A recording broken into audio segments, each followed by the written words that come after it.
温者，在下赵新民，是汪平氏的同乡。二郎正在见客，请稍后片刻。有劳了。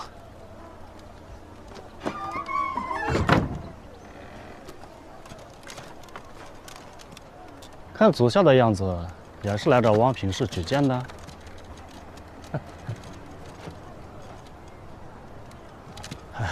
汪平氏，是我等寒门学子的榜样。此次前来，只求汪平氏对我的文章指点一二，不敢奢望科举举荐。滚滚滚！望八哥，望八哥，望你出身世家，竟做如此之事！滚！滚！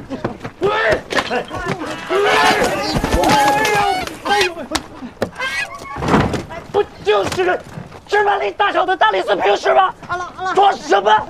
阿郎，走！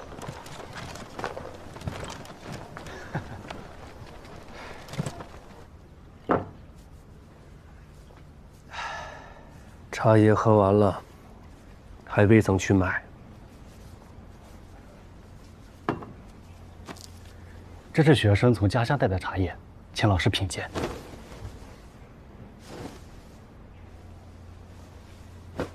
几年未见，就沾染上了这种送礼的习气，圣贤书都白读了吗？学生惭愧。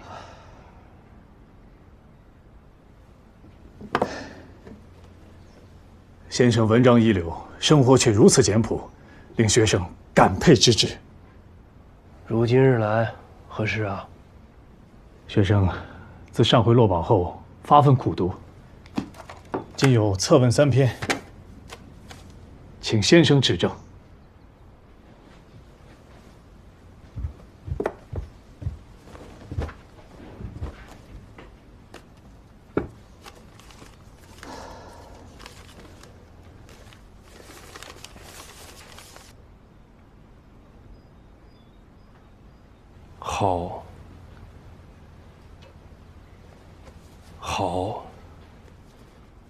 好啊！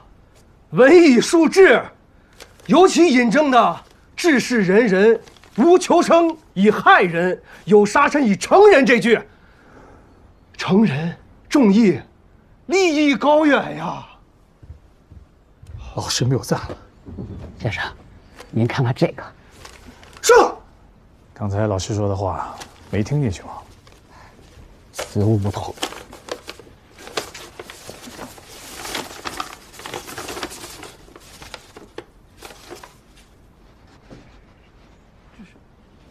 这是老师的画。你从何处得来的此图啊？偶然所得，不值一提。说来惭愧，前些日子上顿不接下顿，没有办法，就拿此图换了几升米面。学生今日前来，并非赠礼，只为了物归原主。此图意境高远，只有先生这里清雅淡泊，才能配得上。如的文章，意境也应此图，那就由你帮我挂下来吧。惹！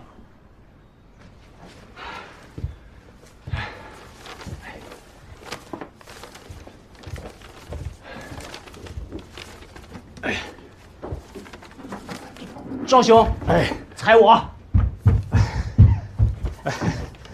这可如何是好？赵兄，请。有劳了。不动！不动！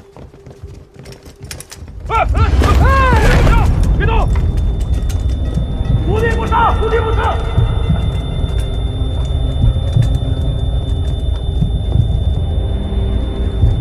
聚宝轩的掌柜都已经招了，说你长期把画放在他那里寄卖。如果有人要找关系，高价卖之，事后二人再均分。如今人赃俱获，还有什么可说的？在下一时糊涂，一时糊涂，糊涂。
抬起头来！你们当中有谁在府里看见过老鼠？那谁？有没有？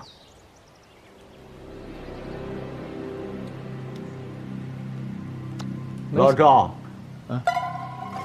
你知道不知道刺史府里的老鼠有多嚣张，有多跋扈，都窜到我跟前儿来了，就差跟我说话了。你们是真没看见，还是假没看见，还是看见了不敢说？我看你们是跟老鼠都一家子了，蛇鼠一窝。哎呦，不敢，不敢，不敢，不敢，不敢。什么不敢？你们什么不敢？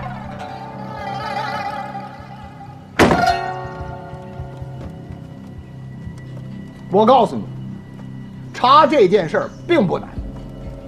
去，把那林应炉给我锁上来，我要亲自审问。去呀！那林义奴让那个荔枝使给带走了。这荔枝使带林义奴干什么？哎呦，那荔枝使太贪了，跟我咆哮，说这个人爹都要不是血溅五步，气势吓人啊！我也是担心呀，这个给这府沾了晦气，便只好给他了啊。我还故意跟他说，这个林义奴是个哑巴，让他无需防备，这样一来，他的一举一动都在咱们的掌控之中。哎呦，赵长书，不成啊，这事儿还得查。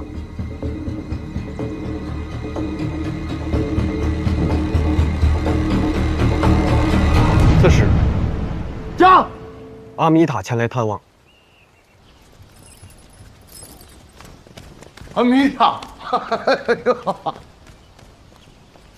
姨父，我听下人说你又生气了。哎，这帮下人不知道天高地厚，我不敲打他们一下，他们真以为我好蒙。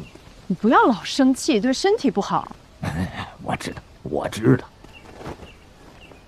今天怎么有空来看我来了？我是听闻苏亮投了荔枝转运之事，过来和您商议一下。听说他寻了骑手和马匹，准备做荔枝转运的实验。你说，这个荔枝使不会真有点什么本事在身上吧？能有什么屁本事？你让他们耍去。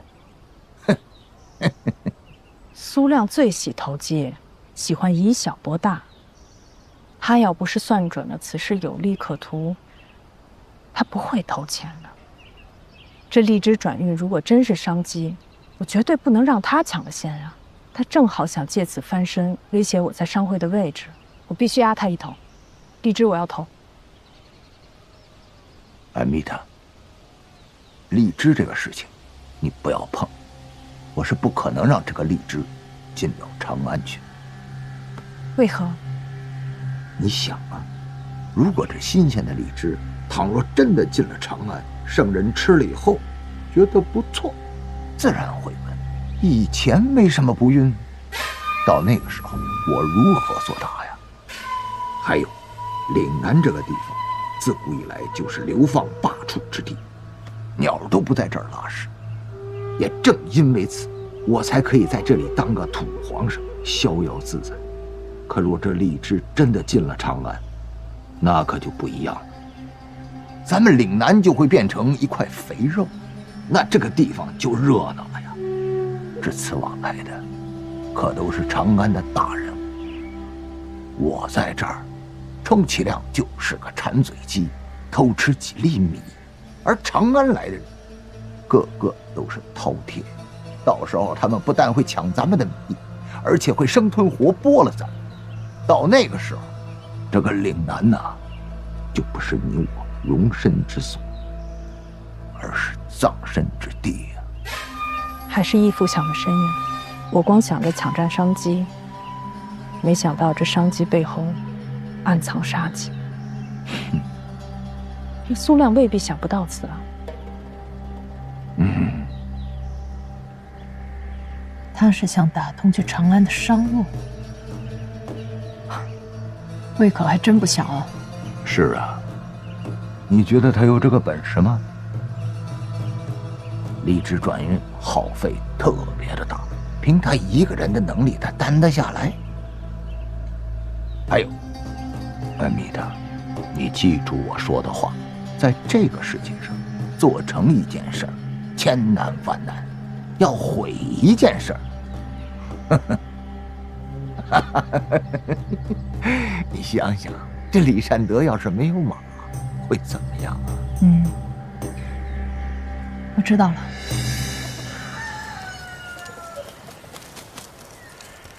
夫君，你还不饿呀？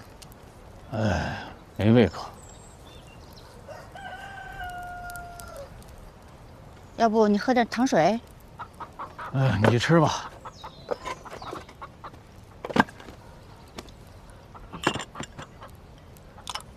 哎，今日那个老东西啊，似乎是发现我截留灭鼠款的事儿。他抓到证据了？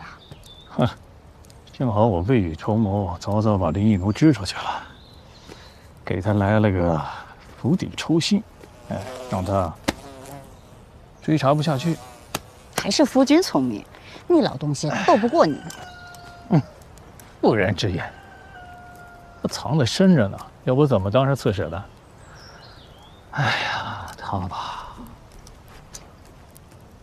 有时候壮如痴傻，蠢如猪，于之议事犹如对牛弹琴；可有时呢，又精明如狐孙。例如今日，管事一将老鼠尽数毒死，他昨夜断不可能看见，但他定说自己看见了。他就想借此机会敲打某。某一长书，干的都是管事儿的活儿，我节点流，我心里才平衡啊。他把岭南都谈成他家后花园了，我呢连自己家小花园都没建起来。我堂这刺史府的长书，我贪点灭鼠款，听着都穷酸。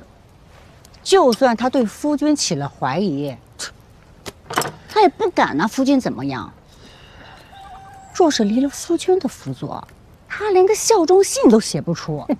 他目不识丁，总归不是装的吧？哎，那倒是真的。海盗出身，能认得自己名字就算不错了。那日败做了家事，啊，结果连效忠信的“孝”字都不会写，还给自己开脸面，让我考考你，让我背出来给他。不学无术到此等地步，某若辞了官，他便知道，刺史府上下全靠某一个人撑着，某没了得散。就是，夫君你这一身才华，在这刺史府啊都屈才了。大材小用，遇人不淑啊！我每日管老鼠，我一身功力，我用不上1/10啊！夫君大才，辅佐圣人也就用了一半的功力就够了。若是发全功，天下都得是你的。慎言，此等实话，怎敢乱讲？可你当年差点就成了岭南道第一个榜首，就算去了长安，也不会输给那些官人。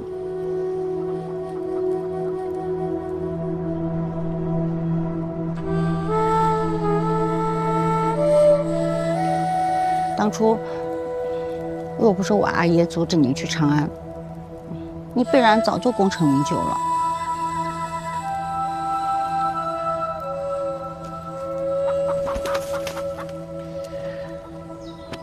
某啊，与夫人相比，功名如粪土一般。为夫人留下，我从未后悔。每每与夫人促膝长谈，我的心情都好了很多。那老鼠的事儿，是不是算了了？了了。哎呀，亏了那个荔枝使适时出现啊！我给他使了一招祸水东引啊！我笑，他非要带领一奴走。哎，把祸都引到他身上了，谁叫他倒霉呢？哎呀，夫人，早晚有一天，我把那月亮给你摘下来。我想要个大房子。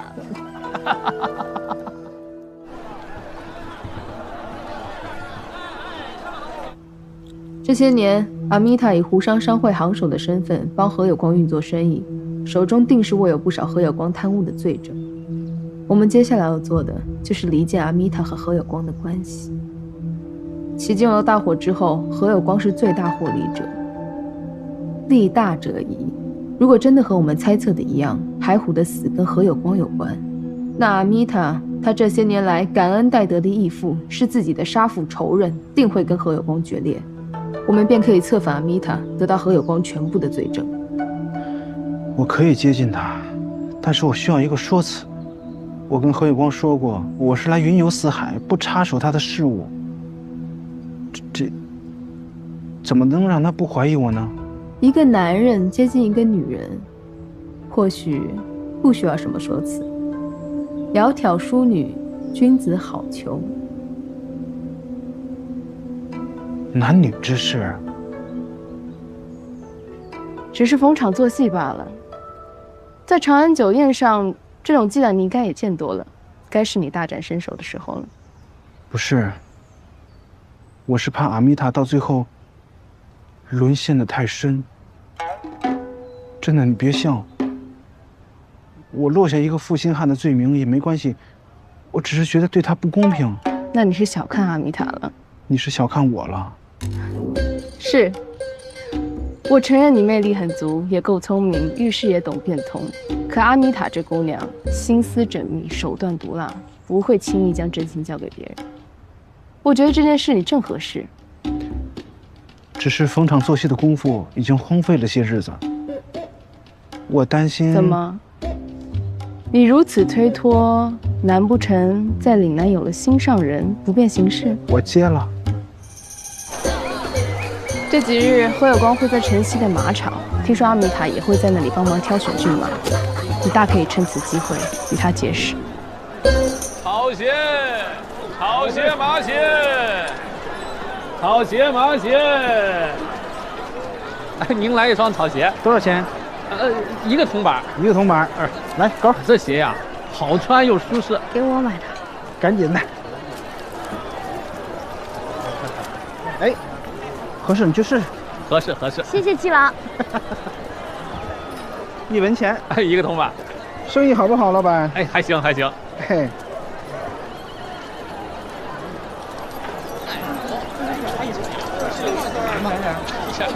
这是什么？烤竹柳。竹柳？竹柳。2位慢用。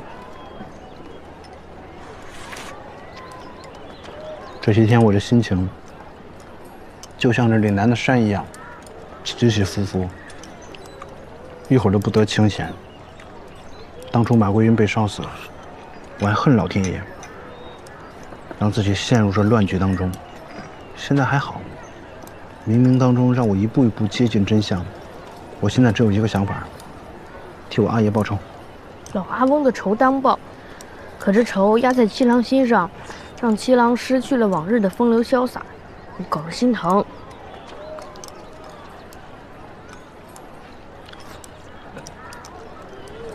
我现在就需要把这假凤求凰的任务给办成了。七郎虽在长安混迹9局，却从未过情关，怎么懂得如何哄女人啊？你笑起来一点也不好看，我还不懂得哄女人。情关难过，我照过，我只是平时不喜欢沾花惹草、寻花问柳。你再笑我大嘴巴，我抽死你！七郎风流潇洒，妙语连珠，谁家娘子见了都欢喜。我再来个英雄救美。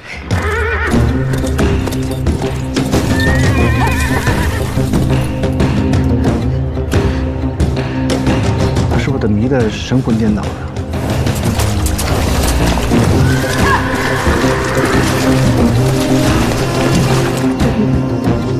抽死你！我一会儿。好看！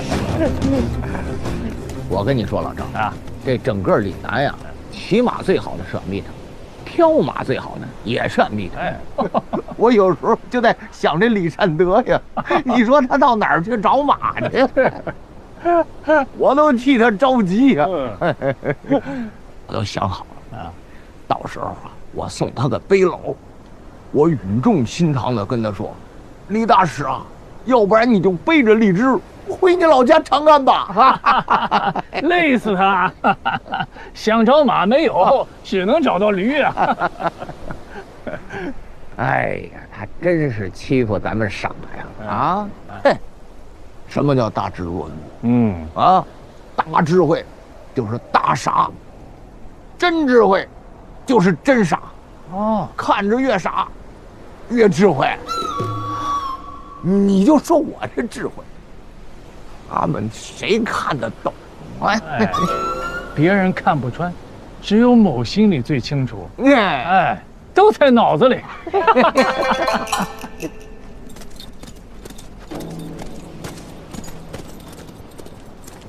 好。哎呀，桂云兄，何刺史呀！哎呀，赵尚书，桂云兄。打上面下来，我感觉这两个人隐约见过，没想到真是何刺史。巧了，巧了！我这个义女啊，喜欢骑马，我们俩没事儿，到这儿来观赏观赏。桂云兄，这是啊，我想选一匹千里驹玩一玩。哎呦，你这么说，桂云兄这骑术了得呀？哎，不敢说了得。你看，我叫马归云。在长安，我就喜欢骑马，有一个外号“飒骑马”，人马合一。我骑废了6匹马。嚯，6匹，厉害了。那说明我们俩今天有眼福啊。待会儿你跟阿密特跑几圈，比试比试啊。我这儿还有2匹野马，刚刚把喂马的仆从啊踢断了3根肋骨，你得帮着调一调。我是你可以的。不是，那会儿我瘦，现在我，哎呀，再说你看，您这个义女英姿飒爽，骑起马来这么好看，我跟她比，我不合适吧？合适。阿密特，回来，回来，看看这骑术啊！哎，来，整个岭南，骑马最好的。你记住了，我的义女阿密塔。一路归来，就听义父和客人相谈甚欢啊。阿密塔，我给你介绍一下，马归云，马郎君，长安来的，右相身边的红人。马郎君。哎呀，这个小家碧玉常见，大家闺秀有之。今日一见，果然非同凡响。就像是仙女下凡一样。我在长安就听说过，舞女一花，南阳一霸，岭南一商。我以为是3个人今日一见，原来是1个人呐。如果李延年见过姑娘，他的嫁人曲一定会改成“南方有佳人”。果然，倾国倾城啊，姑娘。过奖了，早就听义父说右相要派使者来岭南，没想到也是年纪轻轻，风度翩翩啊！哎呦，不敢当，不敢当，不敢当，风度翩翩谈不上，谈不上。哎呀，姑娘如此夸奖，不如今日七凤阁我设宴，我们再加深一下了解。不巧啊，商会正好有事要忙，不妨改日。那就明日。明日就明日啊，明日好。啊，好，那就恭候姑娘。苏老，这马匹跟骑手帮我雇佣的怎么样？我正要向你禀告此事。阿米塔在马市上动了手脚，高价选马。这个阿米塔，是不是之前抢你香料那笔？就是的。那他为什么要抢马呀？他跟这件事情有什么关系啊？别忘了，阿米塔的义父是何有光。如果你真的把李治运出了岭南，那他们父女2人的财源就不会滚滚而来了。您能不能想想办法，向阿米塔那儿买一些骏马？我与阿米塔情同水火，我去给他赔笑脸，他会把我当成一只去看望母鸡的黄鼠狼，会更加穷凶极恶。这句成语虽然用的不准确，但是简单明了。要不我去吧？圣人恩泽四海，我给圣人办事，他不好推脱吧？好，啊，不过我要给你一个提醒。阿米塔心肠又硬，脑子呢又坏，但是你四肢非常发达，头脑过于简单，你不妨狮子大开口，跟他多要一些骏马，就算数量上被他腰斩，那也能够这一次的转运之用。我说的话，你听懂了吗？可行。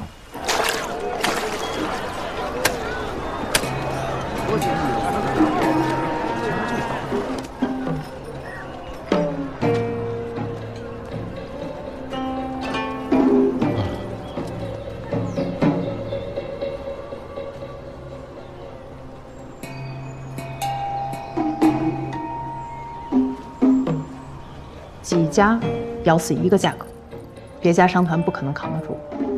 是。杭州，我没事儿，你辛苦了。这位唐家贵人找我有事儿。哦，杭少吧？啊，我是长安来的荔枝使。我想向杭手求购一匹骏马。原来你就是那个荔枝使。你耽误了我不少事儿啊！我还没找你算旧账，你竟然主动找上门来跟我谈生意。之前的事儿多有得罪了，我是给圣人办事情的，好多事情呢我也左右不了，实话实说。所以此次我想向杭手公款买130匹骏马，还请相助啊！好一个爱敛财的贪官呐！常言道，天下乌鸦一般黑，你却黑得独领风骚啊！运几颗荔枝要这么多马？我不是贪官，我是算计好的。我设计了4条路线，第1条呢走梅关道，第2条走西京道，这是离京城最近的路线。第3条北上走漕路过长江，第4路呢也是走水路。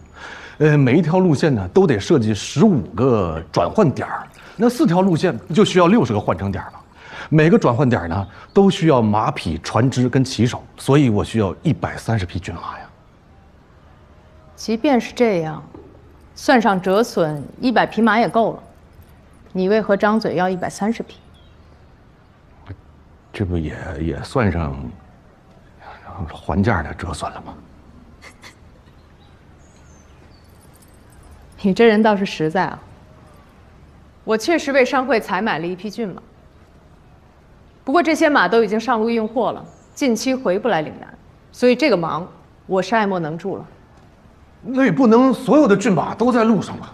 最近到港的货物品类众多，运力吃紧，确实一匹也调配不出来了。我知道李大使接的是个急差，就不要在我这儿浪费时间了。不过有件事儿，不妨告诉李大使。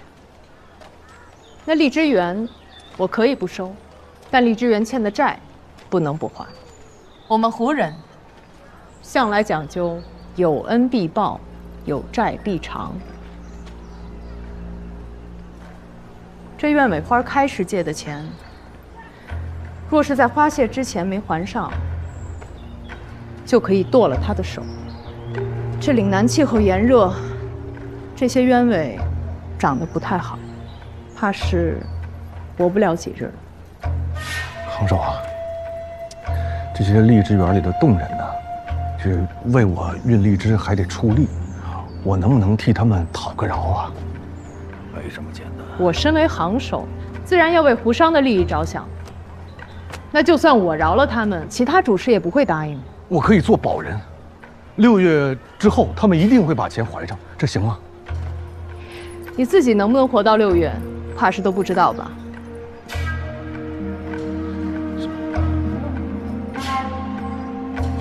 哎，那个杭州，你刚才说这个鸢尾花谢之前还钱，那这个鸢尾花它花要不谢，这钱是不是可以晚点还呢？那这个花能不能让我带回去侍弄啊？你觉得你能救活他？我能啊，我得看看。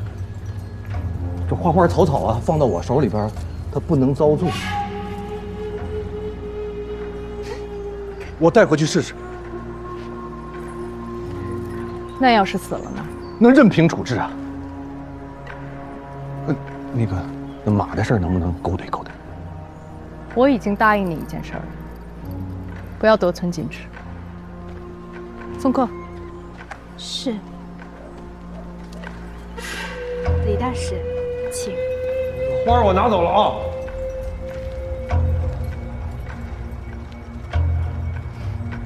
这荔枝使也真是自不量力，都自身难保了，还要关心那些动人。我倒觉得此人不像义父所说的阴险狡诈，甚至有些傻，和别的大唐官员不太一样。大智若屈，大巧若拙，或许他装的呢。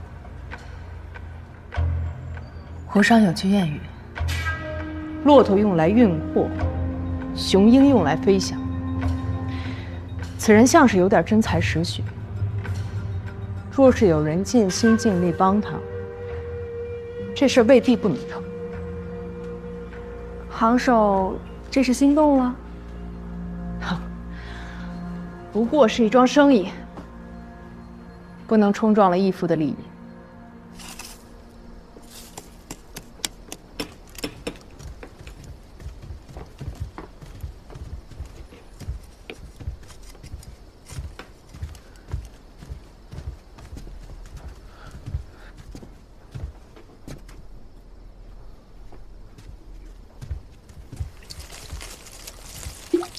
这怎么还不吃不喝了呢？摆弄起花花草草就废寝忘食。吃什么呢？我就如这坛中的残花，挣扎求活。不是拿到资金准备实验了吗？节外生枝了。你说我自从当了这荔枝使，这长安不管，岭南不问。也就苏老跟阿童给我提供了实质性的帮助，好不容易苏老要借我钱了，却被阿米塔抢了马，这阿童吧，帮我采摘荔枝，却被阿米塔逼着还债。阿米塔，姐夫也为这个女的烦心。什么叫也？你认识他？不是我，是马桂云。马桂云接下来的任务就是接近阿米塔。不跟你说这些了。刚才你说是阿米塔抢走了你的马，其实不是。我去过马场，我觉得是何有光授意阿米塔不给你马。那我就不明白了，你说他们容得下这岭南的奇珍，外邦的异宝运往长安，怎么就容不下这小小的荔枝运往长安呢？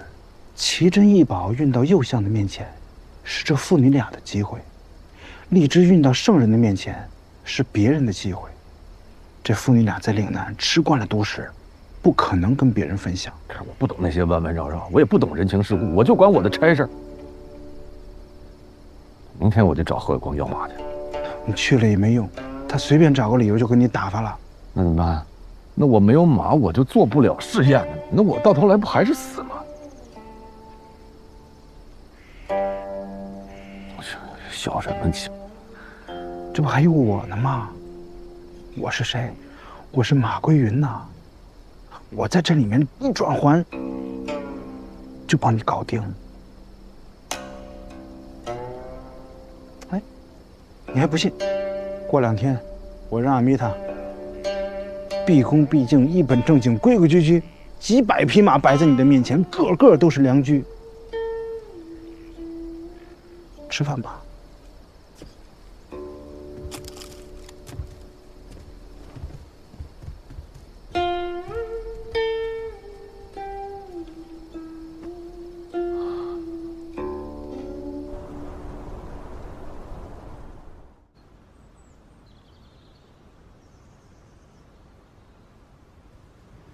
归云兄，久等了。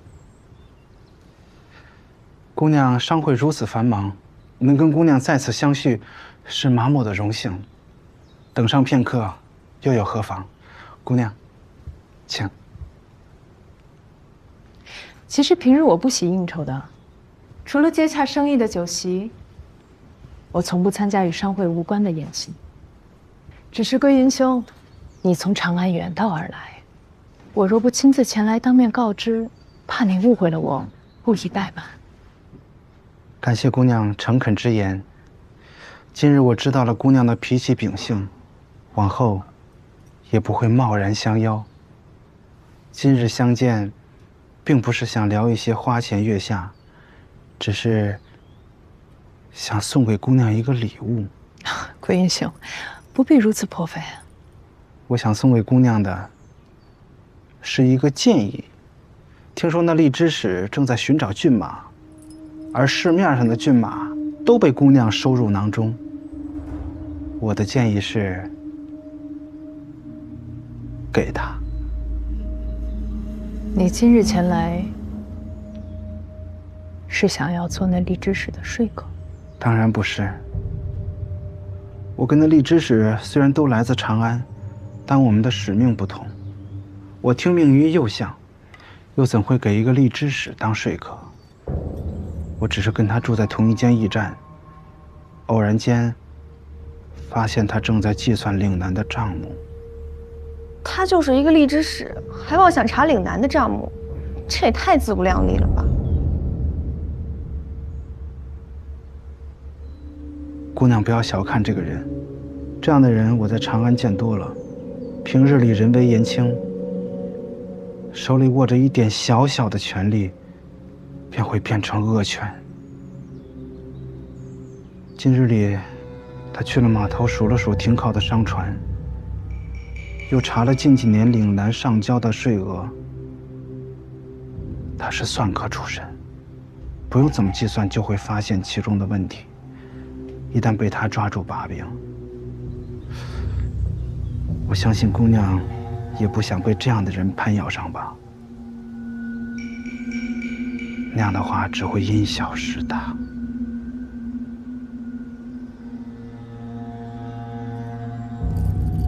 你跟我说这些，